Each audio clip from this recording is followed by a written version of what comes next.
it's Beth again, and we're so excited that you're joining us for another Saturday when we're talking about my favorite subject, which are pointe shoes. And we're going to talk about today the 5 most common problems that dancers run into while on pointe. The first thing that we see typically is overcorrecting a baggy heel. Typically, when we are fitting pointe shoes, we want a nice snugness through the binding here at the heel. But what really happens is that the heel naturally comes down for the dancer on pointe, and we're left with some fullness. Manufacturers also know this, and they've provided oftentimes a contoured heel so it looks better on pointe. But one of the problems ends up happening is that you're overcorrecting a baggy heel in which you start to fit the shoe a lot tighter here at the binding. And so then the shoe can pop off the dancer while on demi, or even not give enough coverage on flat. Initially, you wouldn't think that's such a problem because you have elastic and ribbons to hold that shoe on.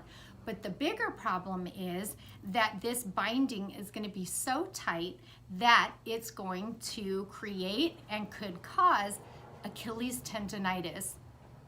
So instead of overcorrecting a baggy heel by fitting the shoe so tightly that it has the potential for tendonitis, we'd rather fit the proper fit and allow the elastic and ribbons to hold and keep that shoe on the dancer's heel. The second thing that I often see is even if a dancer has amazing technique, we sometimes will see that the dancer is sickling on pointe.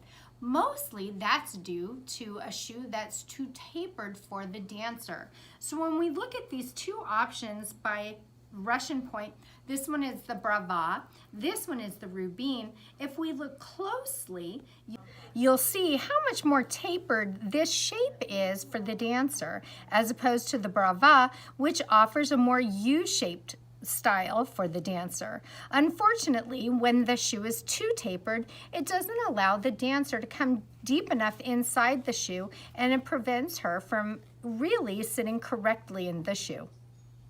The third challenge that I often see for some dancers is being able to be fully over the box. It's usually a common problem for beginning students or students that are challenged with flexibility. Sometimes it's a combination of flexibility and strength. So to help the dancer be over the box more easily, we can drop the box. So even though the satin and the drawstring are extended up to the foot and the vamp, the box itself for support, you can see, is quite a bit lower, allowing the dancer to sit deep into the shoe and push over more easily. Then with the shank as well, we can lighten that up so it'll have a little more flexibility. And as we've spoken and talked about before, the shank and the box work together to not only support the dancer, but those will allow the dancer to push over the box more easily. One of the other common problems is knuckling inside the shoe. So that's going to be the fourth thing that we talk about today.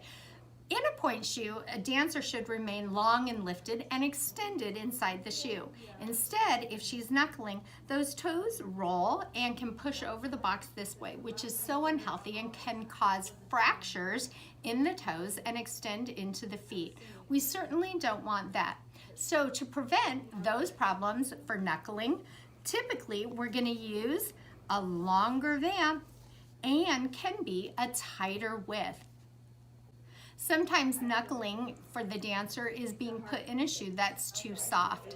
So we want to make sure that we stay with something rigid, and typically a box that's nice and flat so that the feet are just inserted nice and flat and can prevent that knuckling from happening. It helps the dancer be able to work above the box, which tends to be an advanced concept, but why not work on your technique from the get-go? The fifth and final obstacle for any dancer is a twisting shank.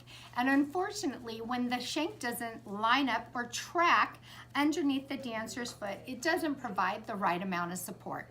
So even if you've got great technique, a twisting shank isn't going to give you any benefit.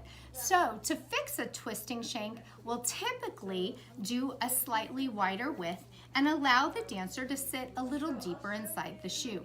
There are a couple of benefits of doing that, and the benefit is that it can be more comfortable for the dancer, and she can have more control over the shoe because it's tracking better with her foot, and she has more lift and support. So if you feel like you're having any issues with your shoes or you're just not sure, go ahead and book an appointment online and we'll always double check it for you. We want you to stay safe. Tap the link in our bio and we'll see you soon.